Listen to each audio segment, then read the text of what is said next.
অনেক সময় মানুষ অতীতকে দেখেন আর তখন অহংবোধে পরিপূর্ণ হয়ে ওঠেন। কখনো বর্তমানের দিকে তাকান, ভবিষ্যতের দিকে তাকান আর পরিতৃপ্তিতে ভরে ওঠেন। কেন বুঝতে পারেন না একটা সহজ কথা? এই যে সৃষ্টি, এই সৃষ্টি হলো একটা বড় চক্র যা বারংবার আপনার কাছে ফিরে আসবেই। কঠিন থেকে কঠিনতর পরীক্ষায় আপনাকে নিযুক্ত করবে, যাতে আপনাকে উত্তীর্ণ হতেই হবে। যা কাল ছিল তা আজ নেই, এটা সবাই জানেন। যা আজ আছে তা হয়তো কাল থাকবে না, এটাও আপনাকে মেনে নিতে হবে, তাও আবার হাসি মুখে। শান্ত থাকতে শিখুন আর কখনোই মনের মধ্যে অহংকার উৎপন্ন হতে দেবেন না। হতে শিখুন সেই হিমবাহের মতো। হয়তো এই জন্যই এত শীতল থাকে, কারণ ও জানে গতকালও জল রূপে ছিল, আজ বরফ রূপে হয়তো আছে, কিন্তু কাল পুনরায় সে জলেই পরিণত হবে। নিজেকে শান্ত রাখুন। হয়তো আজ আপনি সাফল্যের শিখরে আছেন, হয়তো বা নেই। আপনাকে প্রত্যেক দিন অবশ্যই দেখতে হবে। শুধু নিরন্তর প্রচেষ্টা করতে থাকুন, প্রত্যেক পরিস্থিতির জন্য তৈরি থাকুন আর একে ভারসাম্যে রাখতে শিখুন। আপনার কাল হোক, আজ হোক বা আগামীকাল, আপনার ভালো দিন হোক বা খারাপ দিন, সব পবিত্র হয়ে যাবে। তাহলে আসুন আর আমার সাথে ভালোবেসে বলুন, রাধা রাধা। এই সংসারে এমন কোনো পর্বত নেই যা এতটাই উঁচু যে মানুষ তার শিখরে পৌঁছতে পারবে না, তাকে অতিক্রম করতে পারবে না। এই সংসারে এমন কোনো সাগর নেই যা কিনা এতটাই গভীর যেখানে মানুষ তার তলদেশে পৌঁছে ফিরে আসতে পারবে না। একটা ছোট্ট বরফের টুকরো পর্বতের শিখরে গলে গিয়ে বইতে থাকে, আর দেখতে দেখতেই তা মহানদী গঙ্গায় পরিবর্তিত হয়। এর কারণ কি? এর কারণ হলো প্রচেষ্টা, প্রারব্ধ নয়। এই প্রচেষ্টাই সুনিশ্চিত করে যে আপনার প্রারব্ধ কি হবে। এই সমস্ত কিছু হলো প্রচেষ্টা আর প্রারব্ধের খেলা। আপনার প্রচেষ্টা যেরকম হবে, আপনার প্রারব্ধ সেরকমই হবে। আর আপনার প্রচেষ্টা যদি উচ্চ মানের হয়, তাহলে প্রারব্ধকে আপনার সামনে নত হতেই হবে। কি বলেন? তাহলে আসুন আমার সাথে ভালোবেসে বলুন, রাধা রাধা। অনেক সময় যখন আমরা কর্ম করি, সাফল্য লাভ করি, কঠিন পরীক্ষায় উত্তীর্ণ হই, বড় কাজ করি, আমাদের মনে হয় এই সংসার আমাদের একটু প্রশংসা করুক, ভালো লাগে। অনেকবার মনে হয় এটা হলো আমাদের কর্মের ফলই বটে, আমরা আনন্দ পাই। কিন্তু যখন আমরা এই প্রশংসা পাই না, তখন কি হয়? আমরা দুঃখী হয়ে যাই, ভেঙে পড়ি। মনে হয় যেন আমার জন্য কেউ চিন্তাই করে না। এমন মনে হয় যেন আমাদের আনন্দে অন্য কেউ আনন্দই পায় না। অনেক রকম ভাবনা আসে। কিন্তু আমি আপনাকে একটা প্রশ্ন করতে চাই, আপনি যে কাজই করেন না কেন, যে কর্মই করেন না কেন, তা কি শুধুমাত্র প্রশংসার জন্য করেন? যদি এরকম হয়ে থাকে, তাহলে সেই ভাবনা এক্ষুনি ত্যাগ করুন। কারণ এই প্রকৃতি আমাদের অন্য শিক্ষা দেয়।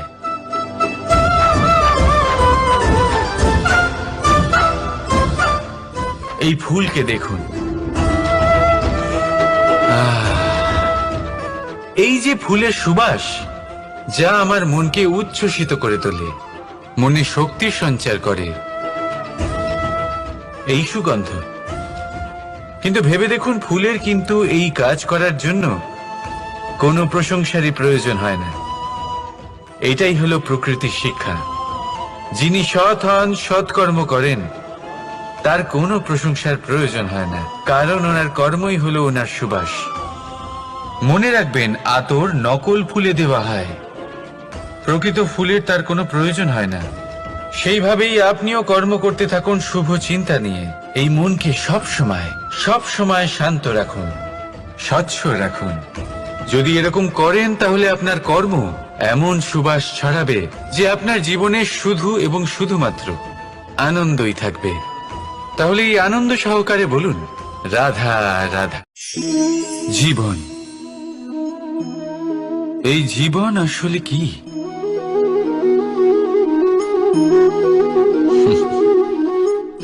এই প্রশ্ন সবার মনেই এসে থাকে। সবার মন এই প্রশ্নের জন্যই চিন্তিত থাকে, এই জীবন আসলে কি, এর উদ্দেশ্য আসলে কি, কি করা যেতে পারে এই জীবনে? এই জীবন কি কিছু পাওয়ার, নাকি এই জীবন কিছু হারাবার?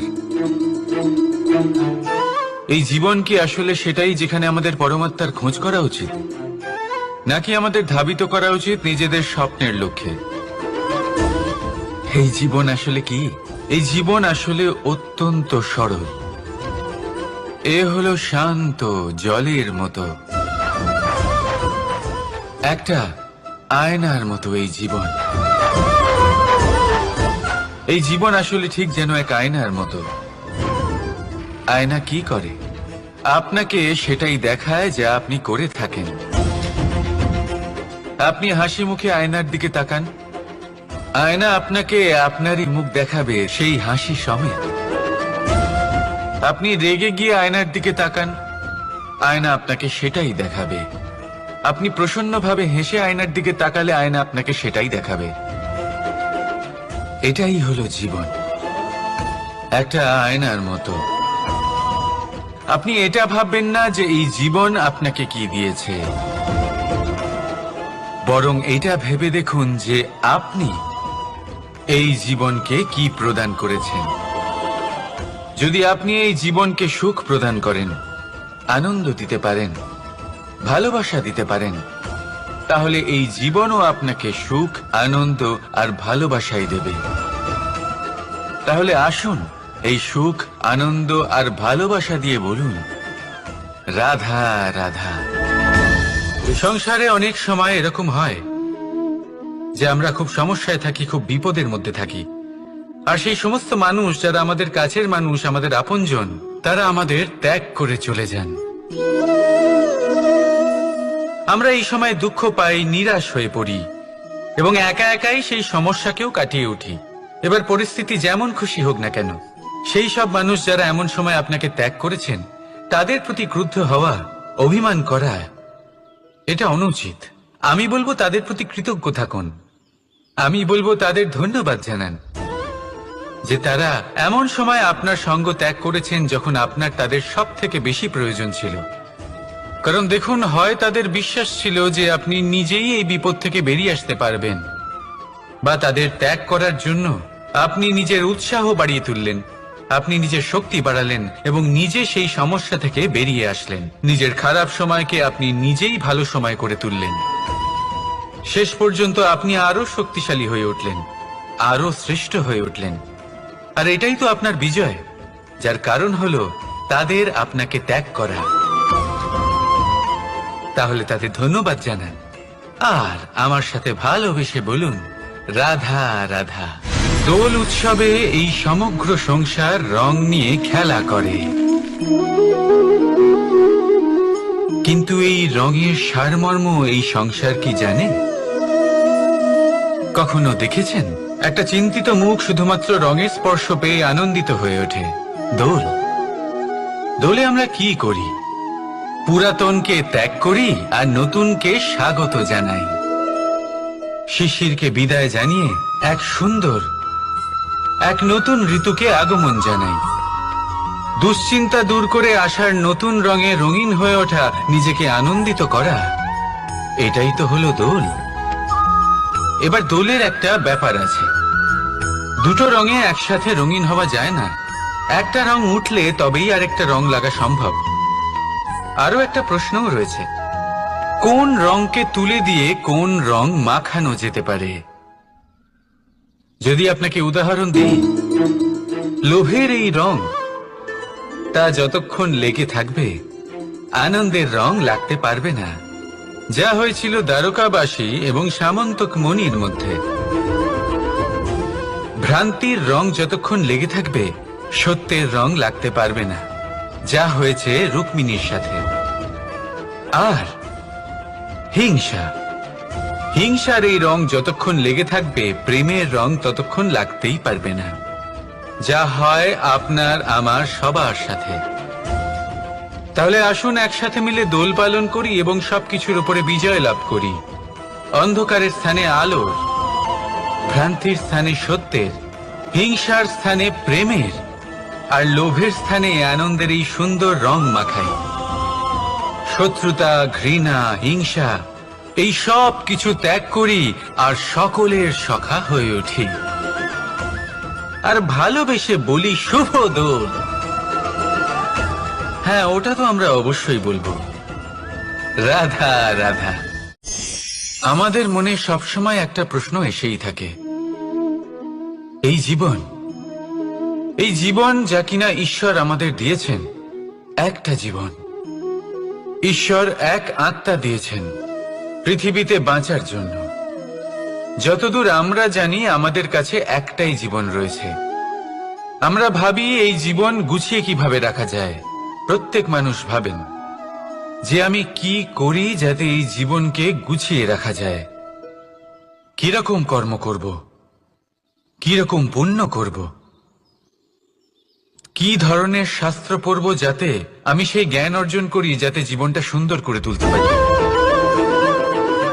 আমাদের সমগ্র জীবন কেটে যায় এই প্রশ্নের উত্তর খুঁজতে, সেই শাস্ত্র অধ্যয়ন করতে। এমন অনেক মানুষ তাও বুঝতে পারেন না। আসুন আজ আমি আপনাকে একটা সহজ কথা বলি, যার দ্বারা আপনি নিজের জীবন সুন্দর করবেন। জীবন, জিহ্বা, এদের দুজনেরই হলো একটাই রাশি।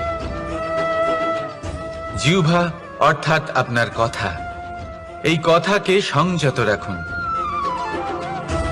একে সুন্দর করে তুলুন, মধুর কথা বলুন, যতটা সম্ভব একে নিয়ন্ত্রণে রাখুন। আপনার জীবন সুন্দর হয়ে উঠবে। কারণ এই শব্দ হয় অত্যন্ত শক্তিশালী। এটা হলো এমন এক বন্ধন যা আপনার সামনের মানুষকে আপনার ব্যক্তিত্বের সাথে জুড়ে দিতে পারে। তাই এই শব্দ সংযত রাখুন, একে সুন্দর করে তুলুন। আপনার জীবন আপনা থেকেই সুন্দর হয়ে উঠবে। আর আসুন এই মধুর সুন্দর অনুভূতি দিয়ে বলুন, রাধা রাধা।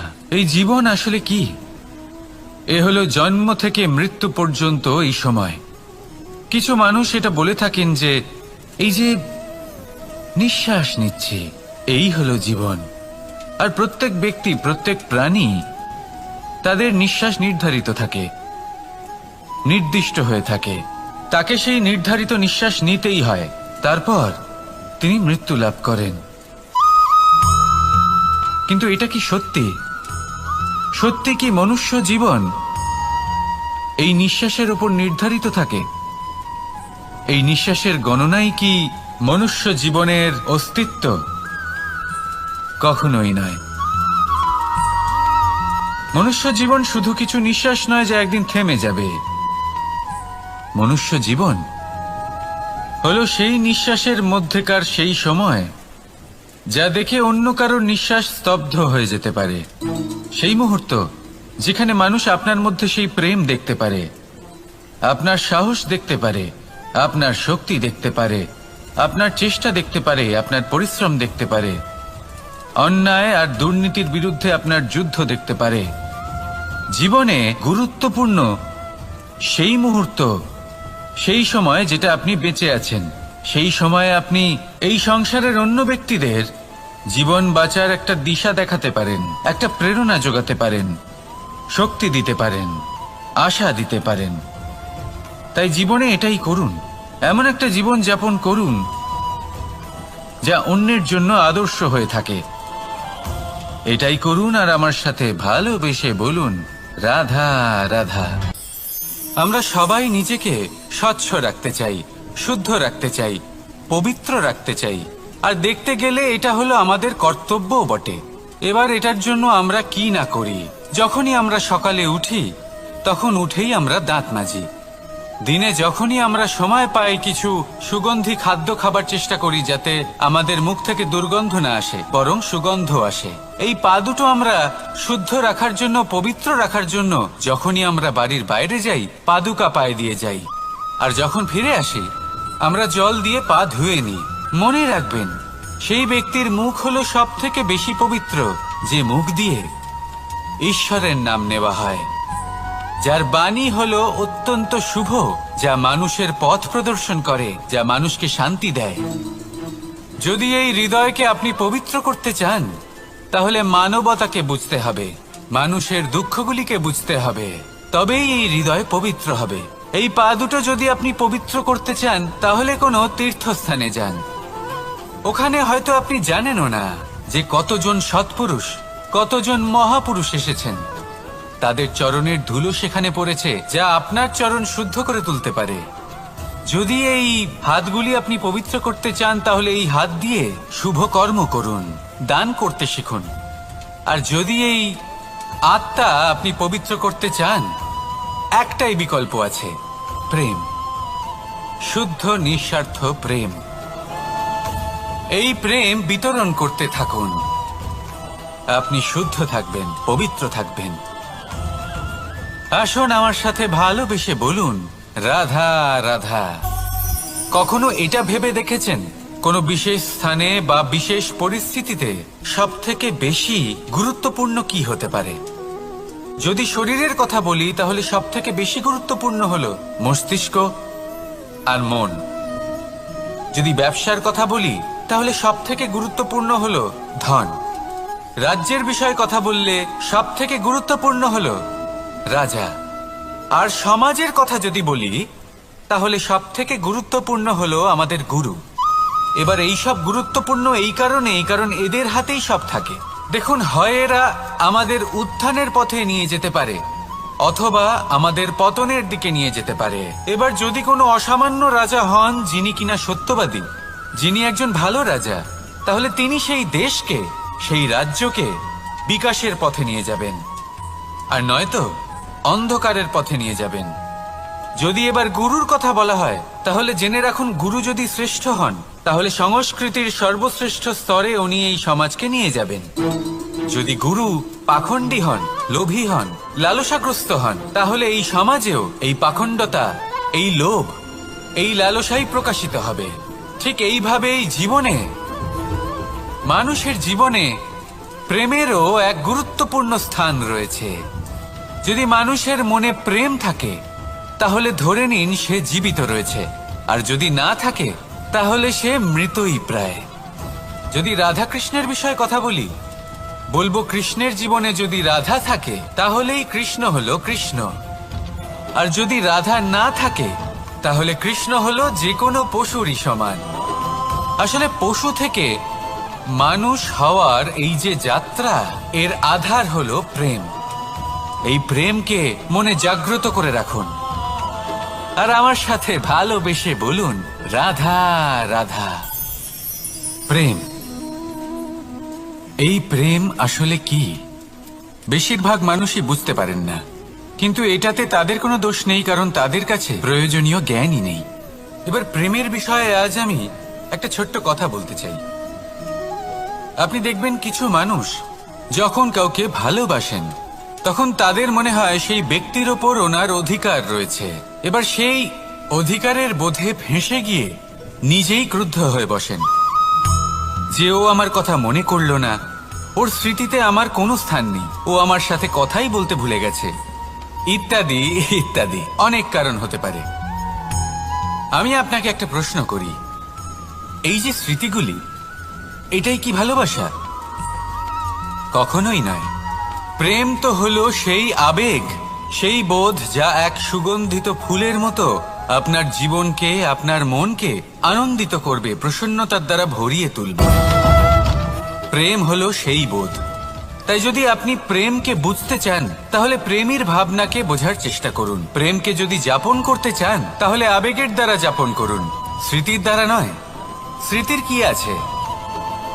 আজ আছে, পরবর্তীকালে নাও থাকতে পারে।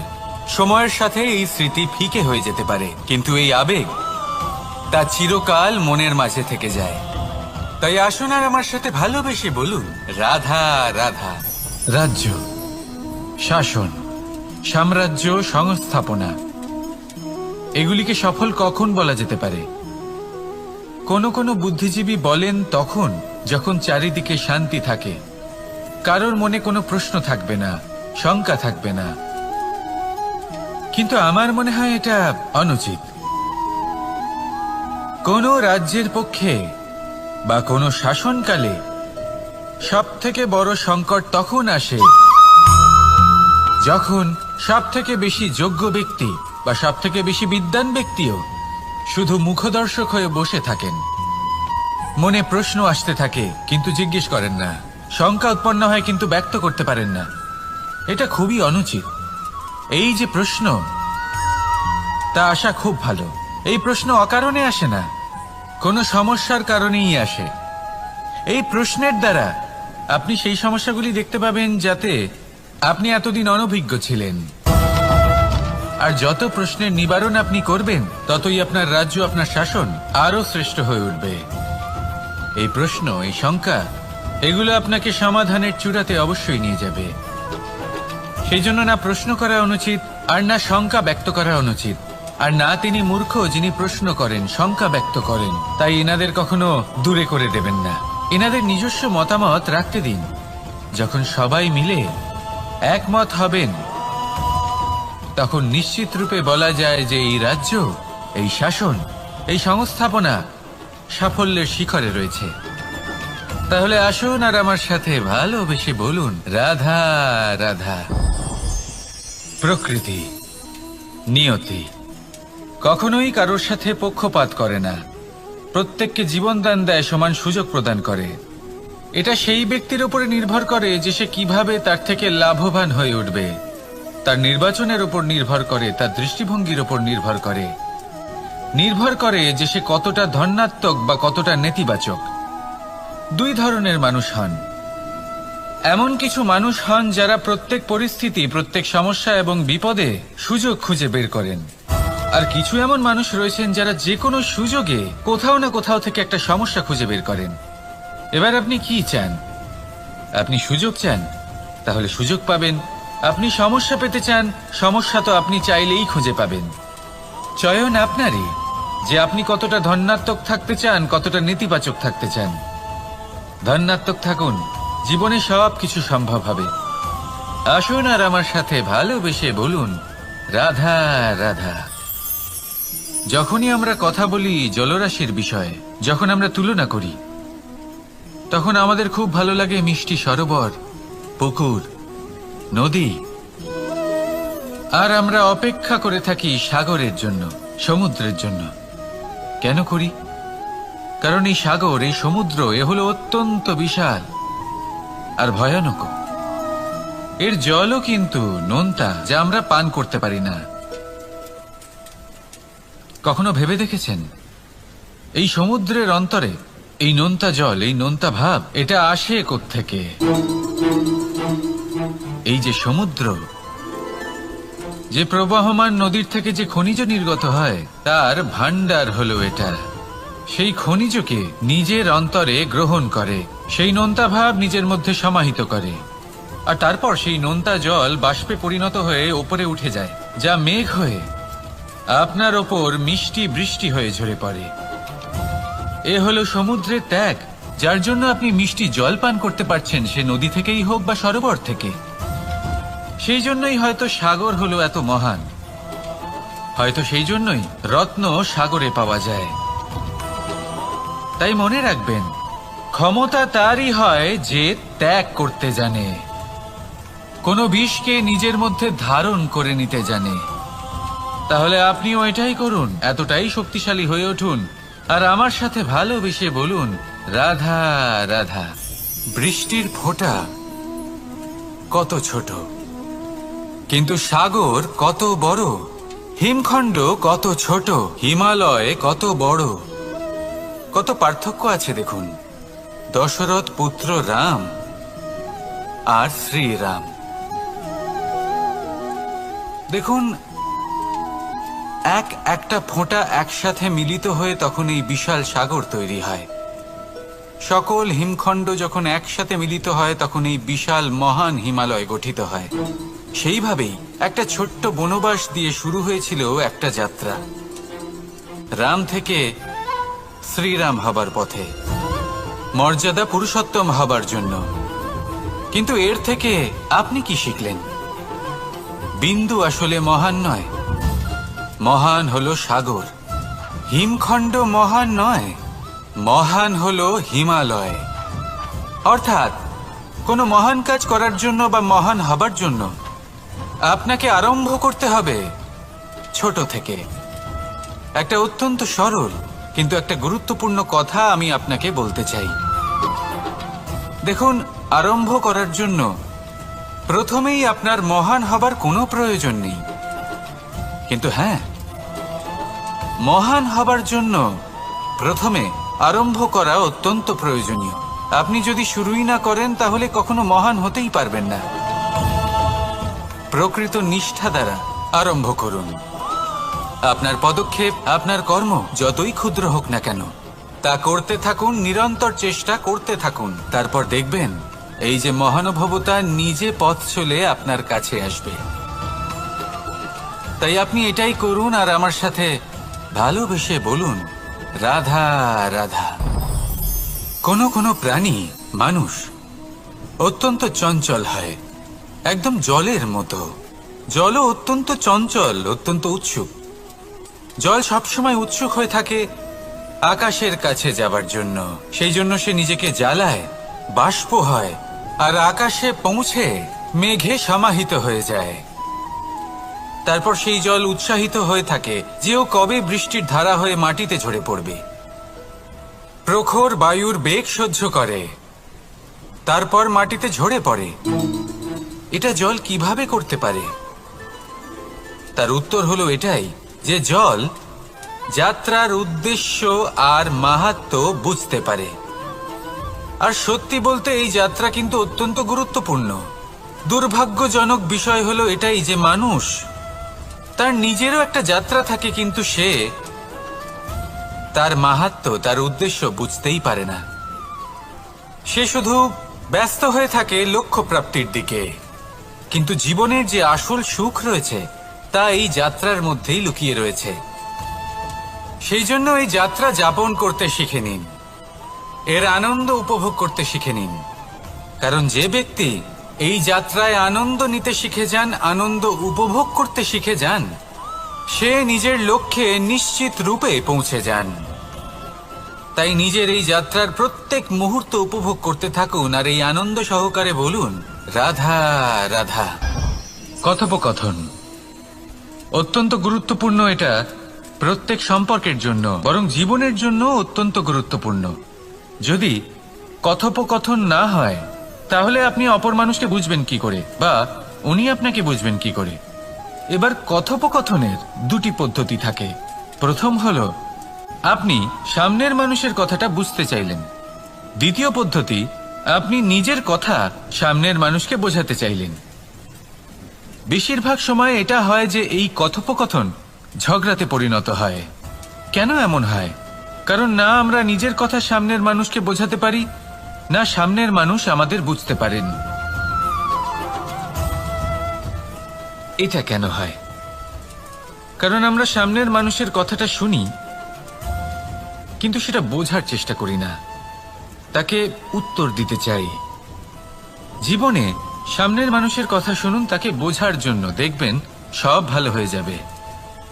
কারণ যে কোনো প্রশ্নের উত্তর আর যে কোনো উত্তরের আরো একটা প্রশ্ন, এটা শুধুমাত্র ঝগড়া সৃষ্টি করে। অনেক সময় মানুষ অতীতকে দেখেন আর তখন অহংবোধে পরিপূর্ণ হয়ে ওঠেন। কখনো বর্তমানের দিকে তাকান, ভবিষ্যতের দিকে তাকান আর পরিতৃপ্তিতে ভরে ওঠেন। কেন বুঝতে পারেন না একটা সহজ কথা? এই যে সৃষ্টি, এই সৃষ্টি হলো একটা বড় চক্র যা বারংবার আপনার কাছে ফিরে আসবেই। কঠিন থেকে কঠিনতর পরীক্ষায় আপনাকে নিযুক্ত করবে, যাতে আপনাকে উত্তীর্ণ হতেই হবে। যা কাল ছিল তা আজ নেই, এটা সবাই জানেন। যা আজ আছে তা হয়তো কাল থাকবে না, এটাও আপনাকে মেনে নিতে হবে, তাও আবার হাসি মুখে। শান্ত থাকতে শিখুন আর কখনোই মনের মধ্যে অহংকার উৎপন্ন হতে দেবেন না। হতে শিখুন সেই হিমবাহের মতো। হয়তো এই জন্যই এত শীতল থাকে, কারণ ও জানে গতকালও জল রূপে ছিল, আজ বরফ রূপে হয়তো আছে, কিন্তু কাল পুনরায় সে জলেই পরিণত হবে। নিজেকে শান্ত রাখুন, হয়তো আজ আপনি সাফল্যের শিখরে আছেন, হয়তো বা নেই। আপনাকে প্রত্যেক দিন অবশ্যই দেখতে হবে। শুধু নিরন্তর প্রচেষ্টা করতে থাকুন, প্রত্যেক পরিস্থিতির জন্য তৈরি থাকুন, আর একে ভারসাম্যে রাখতে শিখুন। আপনার কাল হোক, আজ হোক বা আগামীকাল, আপনার ভালো দিন হোক বা খারাপ দিন, সব পবিত্র হয়ে যাবে। তাহলে আসুন আর আমার সাথে ভালোবেসে বলুন, রাধা রাধা। এই সংসারে এমন কোনো পর্বত নেই যা এতটাই উঁচু যে মানুষ তার শিখরে পৌঁছতে পারবে না, তাকে অতিক্রম করতে পারবে না। এই সংসারে এমন কোনো সাগর নেই যা কিনা এতটাই গভীর যেখানে মানুষ তার তলদেশে পৌঁছে ফিরে আসতে পারবে না।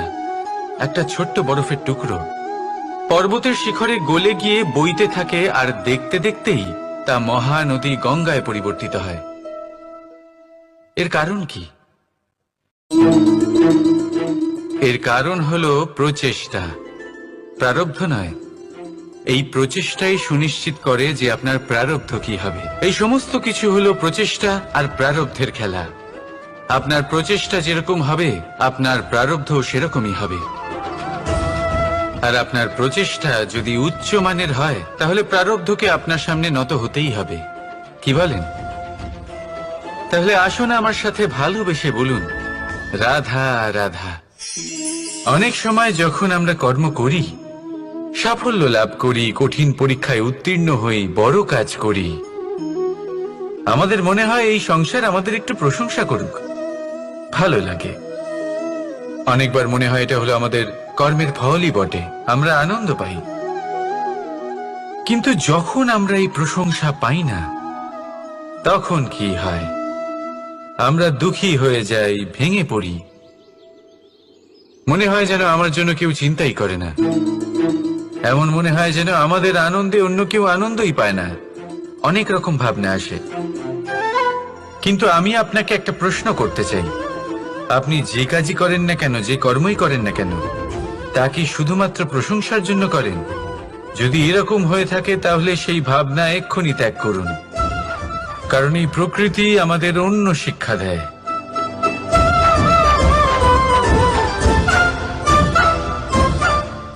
এই ফুলকে দেখুন, এই যে ফুলের সুবাস, যা আমার মনকে উচ্ছ্বসিত করে তোলে, মনে শক্তি সঞ্চার করে, এই সুগন্ধ। কিন্তু ভেবে দেখুন, ফুলের কিন্তু এই কাজ করার জন্য কোনো প্রশংসারই প্রয়োজন হয় না। এটাই হলো প্রকৃতির শিক্ষা। যিনি সৎ হন, সৎকর্ম করেন, তার কোনো প্রশংসার প্রয়োজন হয় না, কারণ ওনার কর্মই হলো ওনার সুবাস। মনে রাখবেন, আতর নকল ফুলে দেওয়া হয়, প্রকৃত ফুলের তার কোনো প্রয়োজন হয় না। সেইভাবেই আপনিও কর্ম করতে থাকুন শুভ চিন্তা নিয়ে। এই মনকে সব সময় শান্ত রাখুন, স্বচ্ছ রাখুন। যদি এরকম করেন, তাহলে আপনার কর্ম এমন সুবাস ছড়াবে যে আপনার জীবনে শুধু এবং শুধুমাত্র আনন্দই থাকবে। তাহলে এই আনন্দ সহকারে বলুন, রাধা রাধা। জীবন, এই জীবন আসলে কি?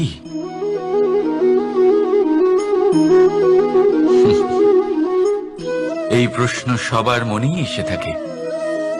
সবার মন এই প্রশ্নের জন্যই চিন্তিত থাকে। এই জীবন আসলে কি? এর উদ্দেশ্য আসলে কি? কি করা যেতে পারে এই জীবনে? এই জীবন কি কিছু পাওয়ার, নাকি এই জীবন কিছু হারাবার?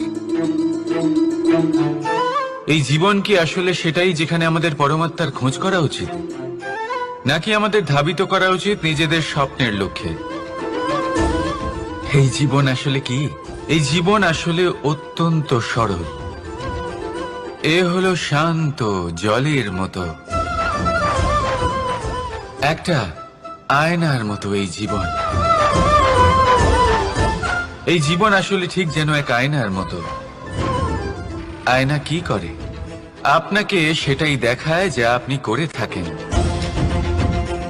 আপনি হাসি মুখে আয়নার দিকে তাকান, আয়না আপনাকে আপনারই মুখ দেখাবে সেই হাসি সমেত। আপনি রেগে গিয়ে আয়নার দিকে তাকান, আয়না আপনাকে সেটাই দেখাবে। আপনি প্রসন্নভাবে হেসে আয়নার দিকে তাকালে আয়না আপনাকে সেটাই দেখাবে। এটাই হলো জীবন, একটা আয়নার মতো। আপনি এটা ভাববেন না যে এই জীবন আপনাকে কি দিয়েছে, বরং এটা ভেবে দেখুন যে আপনি এই জীবনকে কি প্রদান করেছেন।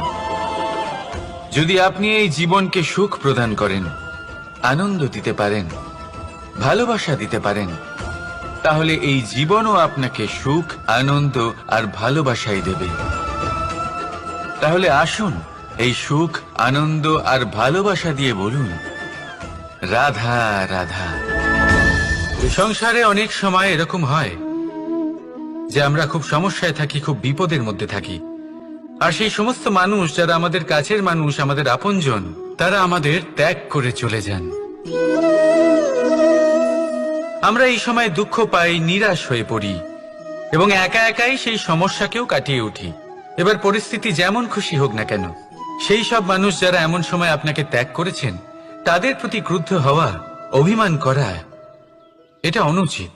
আমি বলবো তাদের প্রতি কৃতজ্ঞ থাকুন। আমি বলবো তাদের ধন্যবাদ জানান যে তারা এমন সময় আপনার সঙ্গ ত্যাগ করেছেন যখন আপনার তাদের সব থেকে বেশি প্রয়োজন ছিল। কারণ দেখুন, হয় তাদের বিশ্বাস ছিল যে আপনি নিজেই এই বিপদ থেকে বেরিয়ে আসতে পারবেন, বা তাদের ত্যাগ করার জন্য আপনি নিজের উৎসাহ বাড়িয়ে তুললেন, আপনি নিজের শক্তি বাড়ালেন এবং নিজে সেই সমস্যা থেকে বেরিয়ে আসলেন। নিজের খারাপ সময়কে আপনি নিজেই ভালো সময় করে তুললেন। শেষ পর্যন্ত আপনি আরো শক্তিশালী হয়ে উঠলেন, আরো শ্রেষ্ঠ হয়ে উঠলেন। আর এটাই তো আপনার বিজয়, যার কারণ হলো তাদের আপনাকে ত্যাগ করা। তাহলে তাদের ধন্যবাদ জানান আর আমার সাথে ভালোবেসে বলুন, রাধা রাধা। দোল উৎসবে এই সমগ্র সংসার রং নিয়ে খেলা করে, কিন্তু এই রঙের সারমর্ম এই সংসার কি জানে? কখনো দেখেছেন একটা চিন্তিত মুখ শুধুমাত্র রঙের স্পর্শ পেয়ে আনন্দিত হয়ে ওঠে? দোলে আমরা কি করি? পুরাতনকে ত্যাগ করি আর নতুনকে স্বাগত জানাই। শিশিরকে বিদায় জানিয়ে এক সুন্দর, এক নতুন ঋতুকে আগমন জানাই। দুশ্চিন্তা দূর করে আসার নতুন রঙে রঙিন হয়ে ওঠা, নিজেকে আনন্দিত করা, এটাই তো হলো দোল। এবার দোলের একটা ব্যাপার আছে, দুটো রঙে একসাথে রঙিন হওয়া যায় না। একটা রং উঠলে তবেই আরেকটা রং লাগা সম্ভব। আরো একটা প্রশ্নও রয়েছে, কোন রংকে তুলে দিয়ে কোন রং মাখানো যেতে পারে? যদি আপনাকে উদাহরণ দিই, লোভের এই রং, তা যতক্ষণ লেগে থাকবে আনন্দের রং লাগতে পারবে না। যা হয়েছিল দ্বারকাবাসী এবং সামন্তক মণির মধ্যে। ভ্রান্তির রং যতক্ষণ লেগে থাকবে সত্যের রং লাগতে পারবে না, যা হয়েছে রুক্মিণীর সাথে। আর হিংসার এই রং যতক্ষণ লেগে থাকবে প্রেমের রং ততক্ষণ লাগতেই পারবে না, যা হয় আপনার আমার সবার সাথে।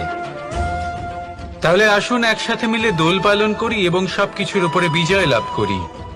অন্ধকারের স্থানে আলোর, ভ্রান্তির স্থানে সত্যের, হিংসার স্থানে প্রেমের, আর লোভের স্থানে আনন্দের এই সুন্দর রং মাখাই। শত্রুতা, ঘৃণা, হিংসা এই সব কিছু ত্যাগ করি আর সকলের সখা হয়ে উঠি।